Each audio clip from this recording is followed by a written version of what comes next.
Thank you, Sergio. I'm so happy to be here again.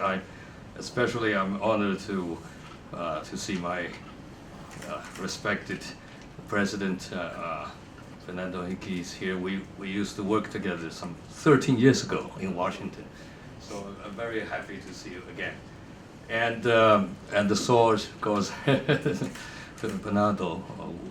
And what I intend to do is to explain China from a personal perspective, and what is happening or what has happened since President Xi Jinping took over power, and what the successes and the challenges Chinese leadership is facing.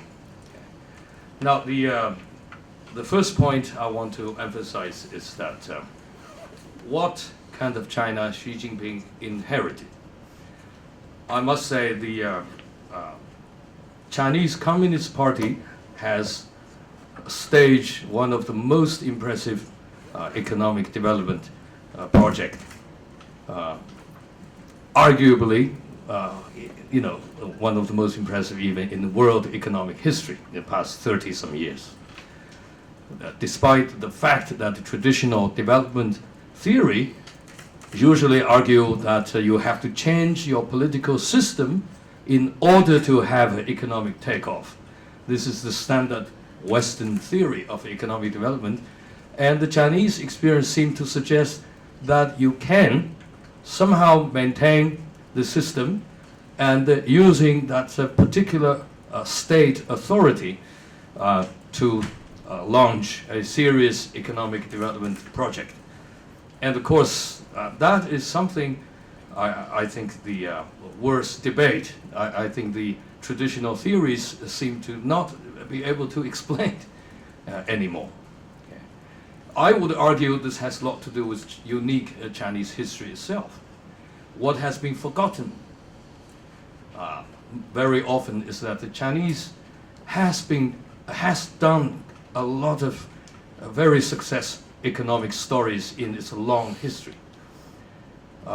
Chinese, when the Western press invented the term "a rise of China," which has been a catchphrase by every media in the West, the Chinese leadership does not seem to like that concept, because there is, for them, if you looking in the long term, there is no rise of China, as if this is something new, as if Chinese have not seen the peak moment of their economic development, even relatively speaking, in the world, of Chinese economic position in the world.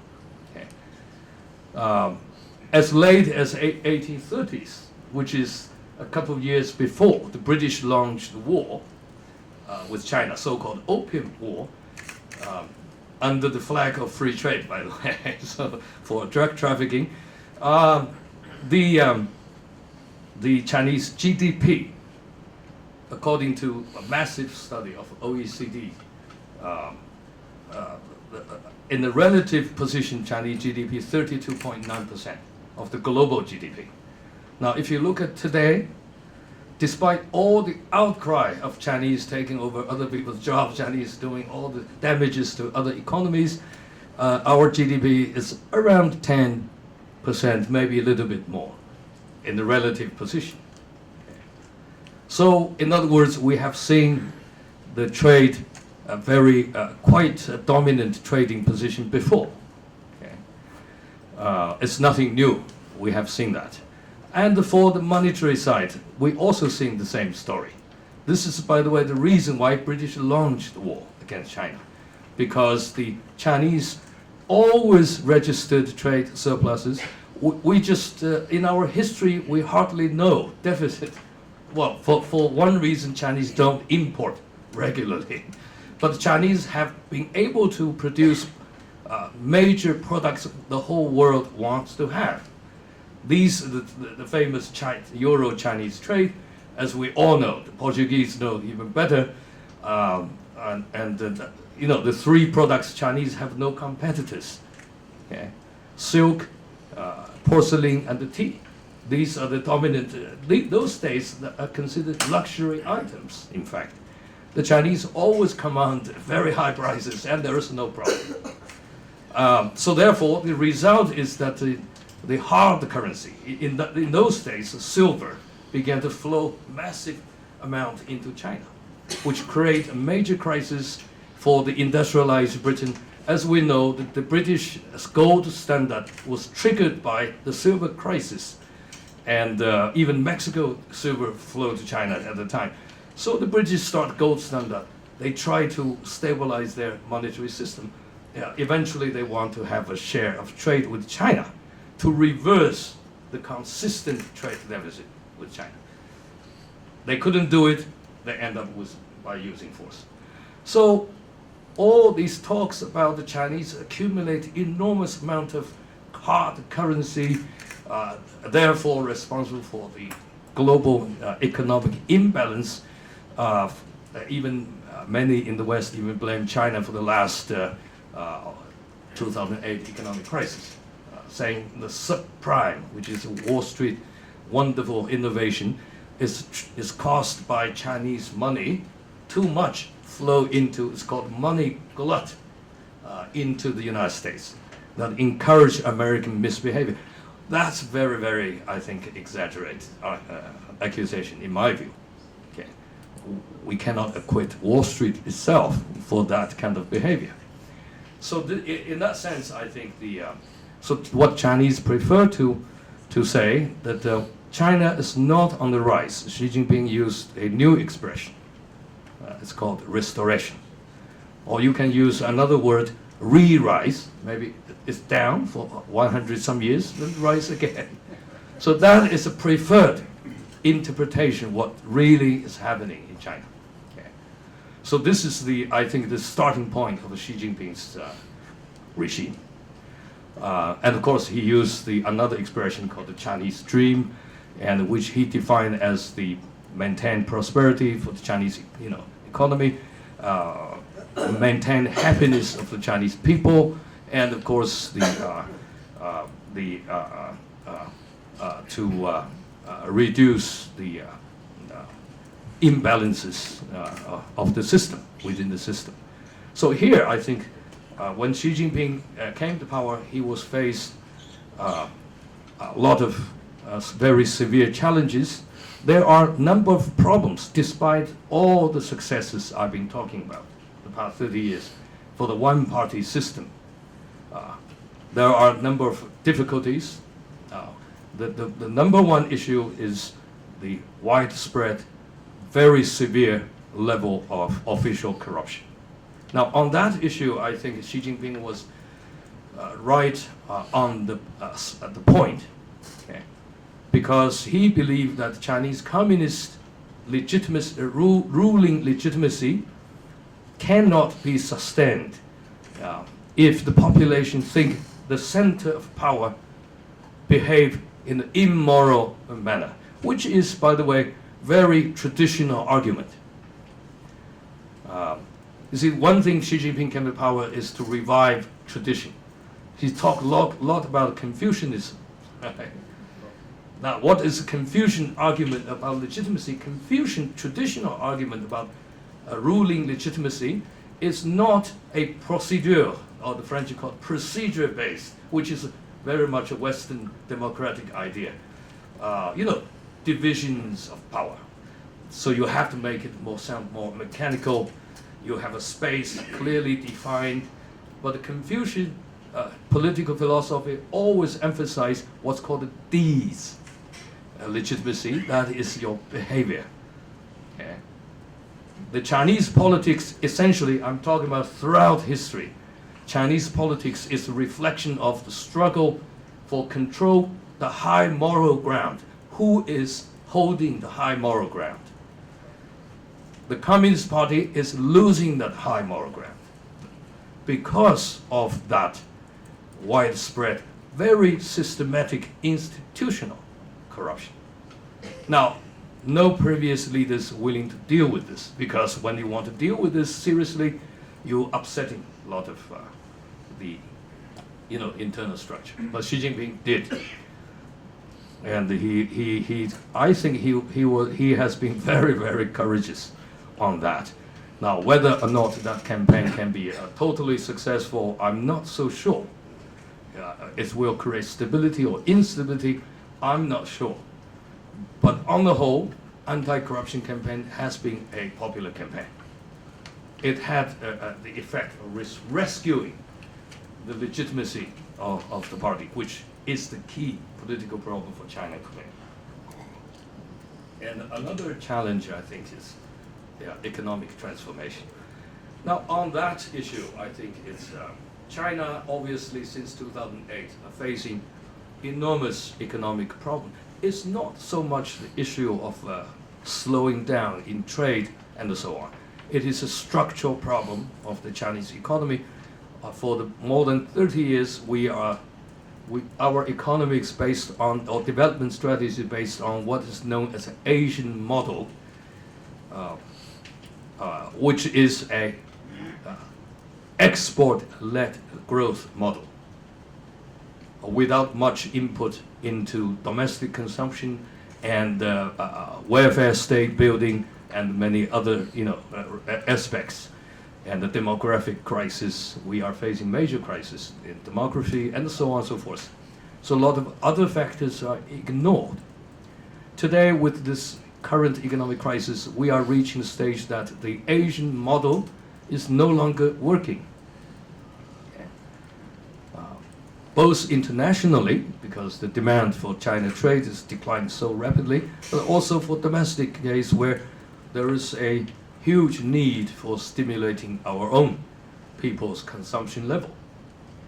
So I think Xi Jinping's decision, and it's already start with Hu Jintao, but more with Xi Jinping and Li Keqiang Prime Minister period, it's an ambitious project to transform our economy from an Asian export-led growth model into a domestic consumption-based model, because our the dependency on trade is way too high, and now we want to transfer. Now it's easier said than done, of course, because it involves so many areas where I think the Chinese are facing problems. The state enterprises, how do you reform state enterprises? Many state enterprises, or SOEs, which are very much inefficient, but they have to be kept afloat by the People's Bank of China or the banking system. Then we have a lot of other structural problems of decision making, the procedures, and many other areas. So the structural reform is very, very hard to push. And so far, I think the Xi Jinping regime has not, in my personal judgment, has not made a major breakthrough yet. The idea is there, but so far I have not seen a major breakthrough, because the resistance, particularly in the bureaucracy, rank and file, Prime Minister Li Keqiang is well known for his temper, banging the table all the time, saying, I can't go through the division level head. when as Prime Minister I say something, the division level of the ministry, they already start resisting the idea. So it's a lot of work needs to be done here. It's very difficult. And so this is the another major challenge. But the third challenge, which is also very difficult for Xi Jinping, is how do you consume the overcapacity where Chinese have created for manufacturing industry, and also for this huge project of infrastructure building frenzy the last 10 or 15 years. We don't even have a high-speed train. We don't even have many highways. And today you see this is the network of transportation so widespread. Now China still needs more there, but we did create a huge overcapacity. So that leads to my another topic. I think it's very important. I think the very ambitious new initiative of so-called One Belt, One Road initiative. Sometimes Westerners also call the New Silk Road project. Why China? This is a project, let me explain, defined mainly by a infrastructure building led economic growth model using China's overcapacity and technology and to help or to collaborate with other developing countries where there is a need for infrastructure building. There is no question, the World Bank and every other world institution to realize there is always a lack of infrastructure for third world development. World Bank is not doing much. Western countries are not doing much. They have done it in 19th century because the colonial adventures. They did something, right? In Africa, they did something in Latin America. But then they stopped. So this is a new idea of economic development alternative model. And why China is interested in initiate this very, very ambitious project, which covers roughly 65 countries. And if I have a map, what basically is defined as it's called a belt and a road, right? The belt, 3 belts actually. The one goes, 3 belts are land-based, economic belt, right? So that's what Chinese define. One goes to Russia, the other goes Central Asia, all the way down to the Western Europe. The third land-based to go to Middle East and Turkey and so on. Then the road is actually the maritime. The official name is a Maritime Silk Road, right? So it's it's very ironic. So the maritime road, the South China Sea, all the way, the ending point is the Mediterranean. So it is very, very ambitious project. Can they make it? Why they do it? That's my first point. Well, as I said, they have to export overcapacity. This is a new strategy for our economic transformation. Okay. We accumulate huge level of infrastructure building overcapacity. Now, we cannot do much on trade now, so that is one area we have a chance to do. The second motivation is that it's been old motivation. The Chinese, about 20 years ago, Jiang Zemin period already, they tried to develop central China and Western China by shifting the economic focus, which is usually on the East Coast, too heavy on the East Coast, into central China and Western China. It's called the Western Development Strategy. But it's not very successful. The East Coast manufacturers or investors, they are not particularly interested in Central and the West because the education level, because the consumption level, people are, so it's not very successful. So this Belt and Road project, because its direction is to the west part of China, so it's in that sense it's an extension of the original domestic Western development strategy, but now also try to carry those provinces. I think about 18 provinces on the line, on the Silk Road line, or then expanding into the international arena. So that is also seen to be a very good idea, because that's the strategy to have a far more incentive for investors to consider their projects, okay? To build railways, highways, whatever other facility, logistic areas, and so on and so forth. Okay. Now, there is additional reason, I think, for the Chinese to pursue this. That is I would call geopolitical. I understand our Chinese diplomats would be very unhappy to hear geo and the political, because the official line is there is no geopolitical intention. No, I'm not trying to say there is a hidden intention here. I'm saying there is some consideration of moving in that direction in the geopolitical sense. Okay? I know that Americans are the most sensitive to this question. I've been traveling to many countries now on this Silk Road project. I go to Central Asia, to Turkey. The usual response is, what's in for us? I go to Western Europe, Eastern Europe. They say, we're so interested in your project, but tell me what it is. We don't understand it. Juncker Fund, Europeans have a Juncker Fund. They try to match with us because that's a European infrastructure fund, right? But they say, we don't understand it. Then I go to Washington. I just came from Washington. The usual question for me is, tell me what's really behind it. What's the real intention? I always telling Americans, you should not exaggerate Chinese geopolitical intention being so devious. They want to take over American position. Also, Obama says we want to maintain our position second to none. They always have China in mind. I know Obama's language. No, that's an exaggeration. I don't think Chinese are particularly thinking in that direction, but does not mean you don't have a geopolitical motivation there. That is, I think, has a lot to do with the transformation of Chinese foreign policy strategy from overly rely upon Asian Pacific region, which means US relations, then try to diversify into the continental area.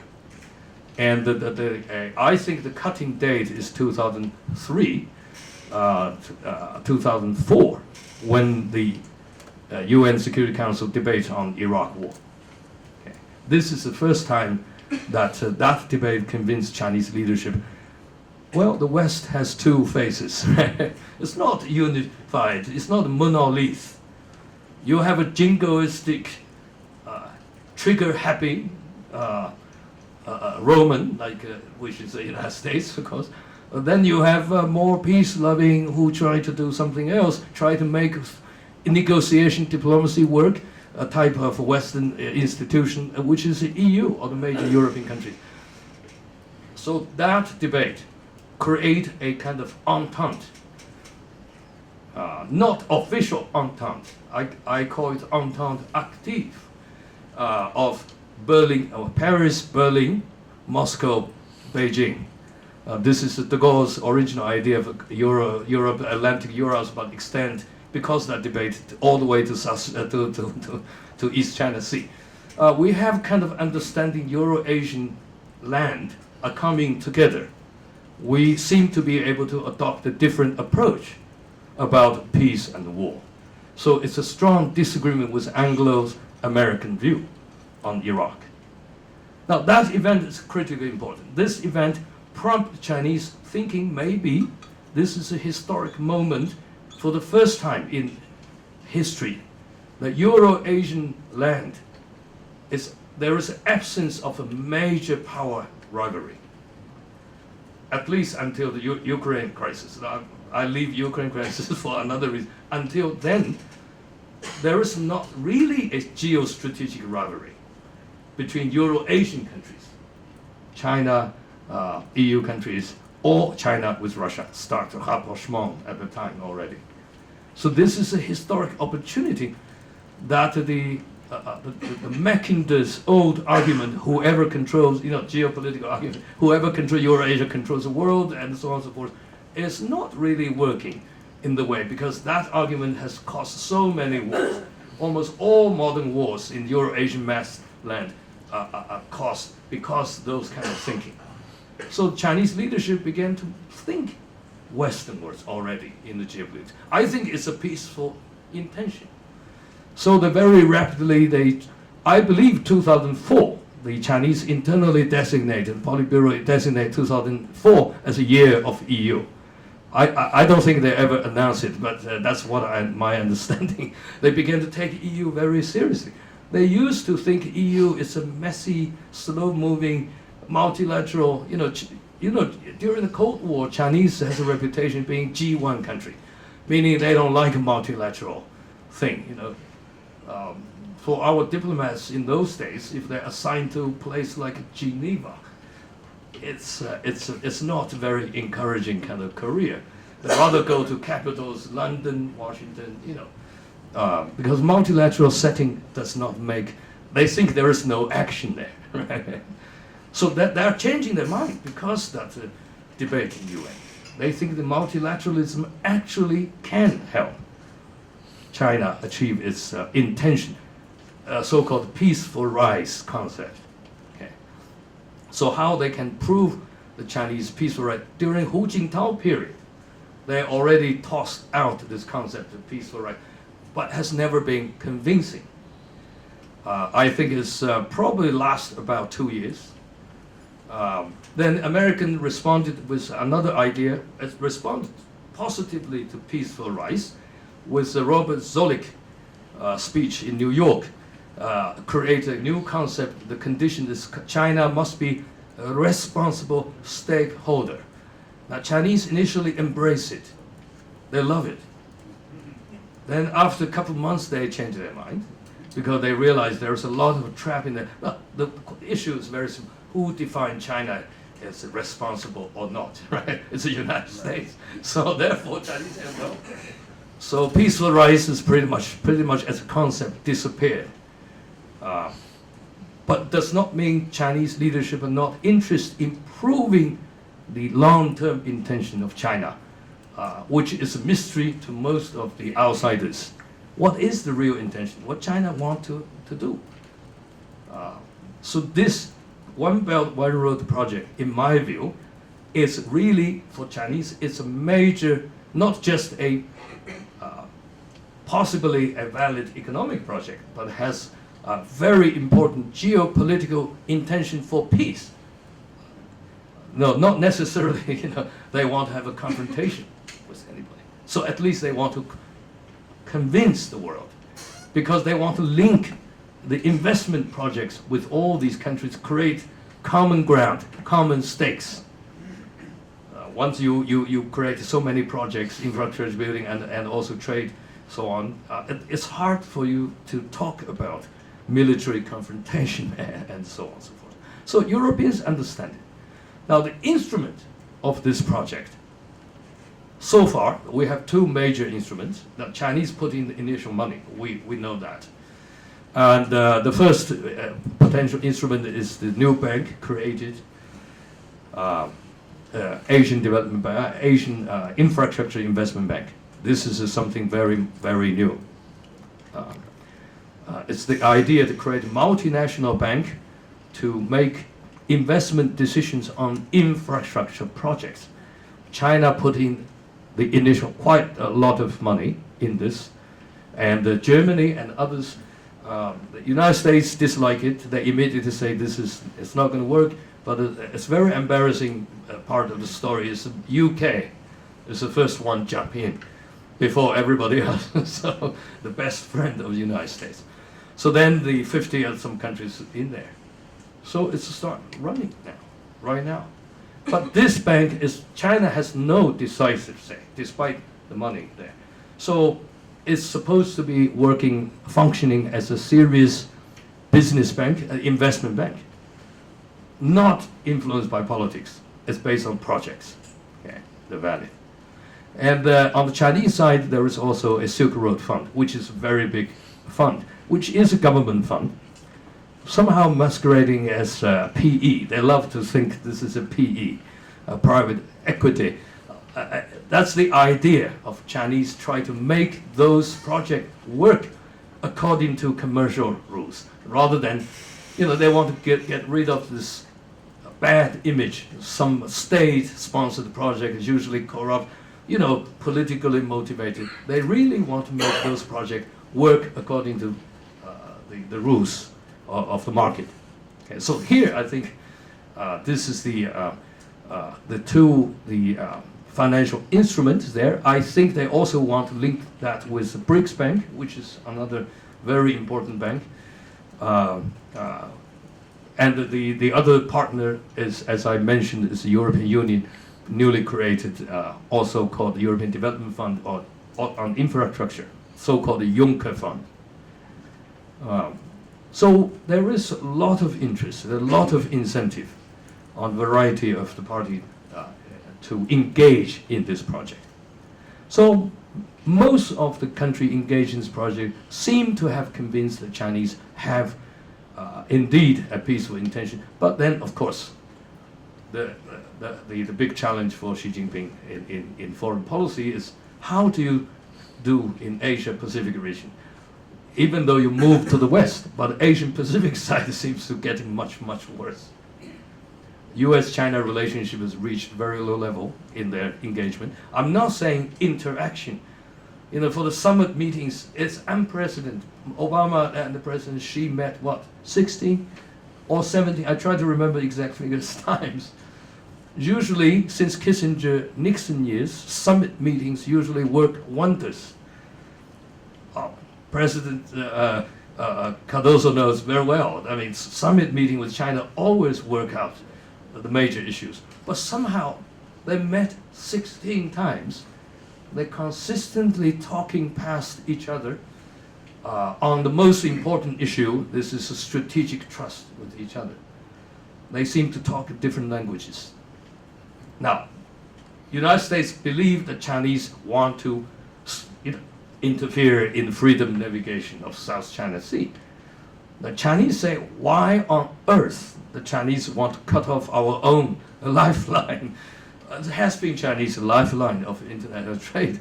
And there is no evidence in People's Republic history since 1949. Yeah, we're not talking about arbitration, you know, the Hague ruling. That's a legal issue. We can debate. It's always debatable. But that argument saying Chinese want to stop freedom navigation, therefore the United States must run with aircraft carrier all the time doing that. If you're sitting in Beijing, of course, this is extremely provocative view on this. Then, of course, the Americans would argue that Chinese becomes so assertive. So they have different interpretations of those disputes. And the United States also try to build allies. It's very obvious. U.S. government never said we are building a Cold War style containment alliances, but everybody has any knowledge about the Asian Pacific region. This is somehow a containment alliances. It's too bad Philippines just elected a president who may be a little out of his mind on other issues, but certainly he's not happy with Americans. So, okay, so that alliance now seems to be in some trouble. But there is no question that the United States tried to build Hillary Clinton in particular when she was Secretary of State. So how are we going to deal with this U.S.-China relationship? The irony is economic relationship remains very good, very close. And many other interactions, even military to military interactions are still kept, quite close. Why on earth we are talking about potential frictions, even war, between the United States and China? Of course, it's complicated by Korean issue and many other problems, and the Japanese relationship with China. So I think so the Xi Jinping is facing enormous challenges. How to balance his Euro-Asian strategy, which seemed to be working, okay, with all the BRICS and other, the third world on the developing country relationship. Africa, China has done exceedingly well, and the very rapid success in Latin America in general, with Brazil, of course. Brazil essentially is the anchor of China's Latin American relations. So there is no problem there, but with the United States, the problems start very, very severely. So I think we don't know what's the future with this relationship, how China should handle it. Again, we have to see what the election comes. It may be ironic, that's my personal view. I'm not talking on the Chinese behalf, but many Chinese agree with me, many elite intellectuals rather have Trump. Because Hillary is so known for her positions on China. As WikiLeaks just disclosed, she basically believes more ships to Asia, more missiles to Asia. Chinese have to act, to do this, to that, to listen to us. Otherwise, Chinese will never listen. Okay. So that's the real thinking, probably. We don't know Trump, but aside from rhetoric, At the end of the day, as a businessman's interest is doing business.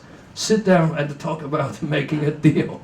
So let's hope, this guy is not as crazy as it has been portrayed. He may end up far more practical dealing with China than. But again, this is my personal opinion on that relationship. Do I have a couple minutes? You've talked for about 30 minutes. All right. You want me to? 5 minutes more. 5 minutes more. Okay. Foreign policy issues. Now the relationship with Russia. That's a good news for China. Xi Jinping invests a lot of energy, a lot of personal prestige in this. And I would argue the relationship between China and Russia is at a peak moment in our history. I usually telling my Russian audience, who will understand my joke better, I said it's a peak moment since Catherine the Great, which means they really hate each other for so many centuries. And the communists and the Mao, even worse. They end up a war, right? So 1969. And they don't trust each other. Somehow the relationship now completely transformed into a different type. Why this is the case? Again, I think geopolitical reason is obvious. One of the biggest puzzle for me, for the Obama administration, is that somehow they alienate in one presidency, alienate Moscow and Beijing at the same time. I'm not arguing who's right, who's wrong, Ukraine, Crimea. I'm just saying, even from a tactical point of view, it's a deviate from American tradition of playing what Kissinger would call the cards. In the old days, of course, the grand strategic triangle, the United States sit in the middle, Moscow and Beijing. Now, they want something from Beijing, they play Russian card. They want something from, they very comfortable position to influence each country's policy orientation. But somehow you alienate both, so now the grand triangle is reversed. Give Chinese advantage. Chinese sit in the middle. Well, they have problem with Russia, but they can talk to Russia. Problem with the U.S., but they can talk with Russia. They still talk with the U.S., And so it is very odd situation, that geopolitical picture, or the Obama team, that policy seemed to push the two countries much, much closer with each other on a variety of issues, not just Asian Pacific security on South China Sea, or on European issues, or Central Asian issues. We have a Shanghai Cooperation Organization, which also worked pretty well, beyond everyone's expectation. Then there is economic compatibility. Economic compatibility is obvious. Russians always, they can provide us with what we badly want. Energy and raw materials, and that's one thing. The other is advanced weapon systems. Of course, Russians always reserve. They never really give us the most advanced. Okay, but China has no access to any Western advanced weapon technology. So, after all, the Russians are still at the top, and front line of the military technology. So, then the Russians get what they want, which they don't produce: consumer goods, investment, manufacturing, production, and machine, automobile, and a lot of other stuff. So the trading relationship is essentially very compatible relationship. I understand the Russians themselves are unhappy with the situation because they think they only provide. It's like a third world relationship, with it's a colonial, in some ways, a colonial Lenin kind of description relationship.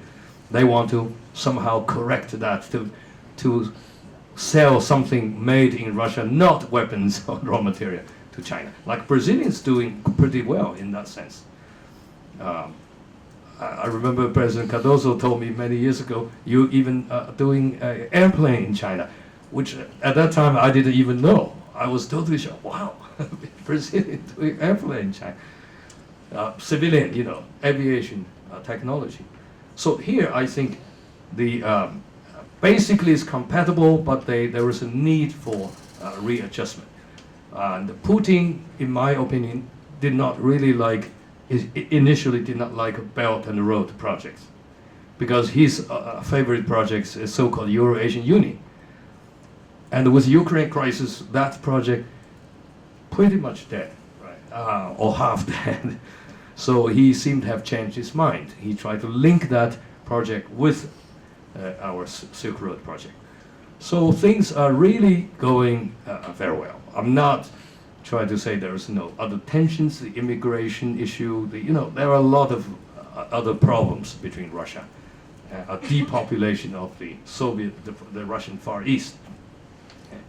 We still have a lot of problems, but by and large, this is the best moment of a relationship. So China is very secure in that sense on the western frontier. We are not worried that much as we did during the Cold War. Okay. The worry is the Pacific area for our national security. Okay. My last quick point about China-Japan, I think, again, this is a very complicated relationship. I'll be very happy to entertain in question and answer.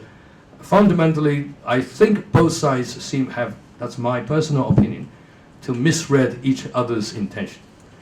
Japan made a mistake, particularly in 2012, when they made a decision to nationalize the dispute island. When you nationalize something, you're basically saying there is no dispute at all. That pushed Chinese into a corner. There's nothing we can do other than, insist on the problem. Then Chinese, I believe, also miscalculated the Japanese intention from the very beginning. For about 10, 15 years, I think during Jiang Zemin period, Chinese seem to be using Japan as a soft target whenever they want to use nationalism to rally domestic support. The worst part of the story is the younger generation, not my generation, the younger ones, who born after 80s are far more anti-Japanese than my generation. Because they were fed with these propaganda, machine. Okay, my generation, we have learned a lot from Japan. During the initial period of Chinese reform, Japan is a model for China in many aspects. Okay. So they miscalculate, they exaggerate a little bit on the Japanese intention, but of course, under Mr. Abe, the situation completely transformed. It's an open policy of Abe to move to the right. But I'm talking even before Mr. Abe. The relationship deteriorates to the extent it's not, in my view, a healthy relationship. Okay. So I think President Xi Jinping have achieved quite a lot in his short presidency so far, and but his challenge is also increasing. I think before the next party congress, he still has a lot of things he has to deal with. It's not. I don't think it's an envious position to handle so many crises at the same time. But somehow he seemed to be able to manage this. He seemed to be heading all the important leadership committees, 13 of them. I wonder how much energy he seemed to be dealing with every aspects, from the military security to finance, banking, to health, to social security. So I don't know. He seemed to be overworked to the extent of to be worrisome from my point of view. Okay, I think I stop here. I'm really happy to have your questions.